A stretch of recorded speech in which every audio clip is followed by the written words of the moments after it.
আসসালামু আলাইকুম, আশা করি সবাই খুব ভালো আছেন। আজকে আমরা কথা বলবো স্মার্ট ইলেকশন নামে একটি অ্যাপ নিয়ে। এই জন্য প্রথমেই গুগল প্লে স্টোরে যাবো। প্লে স্টোরে গিয়ে সার্চ অপশন থেকে লিখবো স্মার্ট ইলেকশন। তো এই সার্চ দিলেই এটা আশা করা যায় প্রথমেই আসবে। আমার ক্ষেত্রে তাই এসেছে। এটা খুবই ছোট্ট একটা অ্যাপ, খুবই অল্প সময়ে ডাউনলোড হওয়ার কথা। ডাউনলোড হয়ে গিয়েছে, এখন ওপেন করলাম।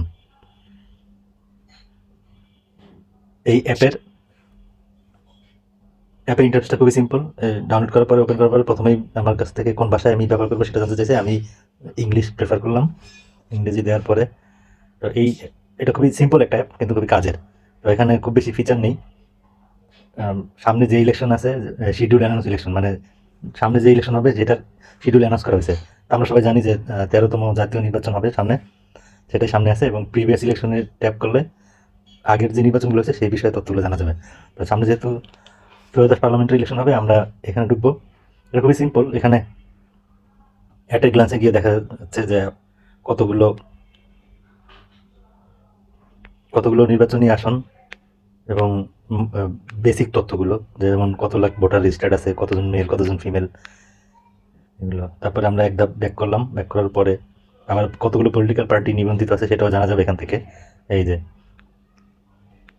এই উপরে বাম অ্যারো থেকে আমরা ব্যাক করলাম, আরেক ধাপ ব্যাক করলাম। এখন আমরা কোন একটা আসন, আমরা যে আসনের ভোটার, সেই আসনের তারা প্রতিদ্বন্দ্বিতা করছেন সেই প্রার্থীদের সম্পর্কে তথ্য জানতে চাই।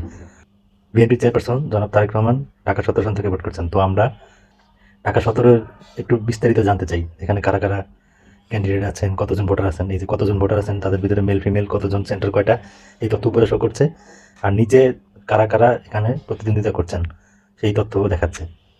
তো আমরা এখান থেকে দেখব জনাব তারেক রহমানের বিস্তারিত।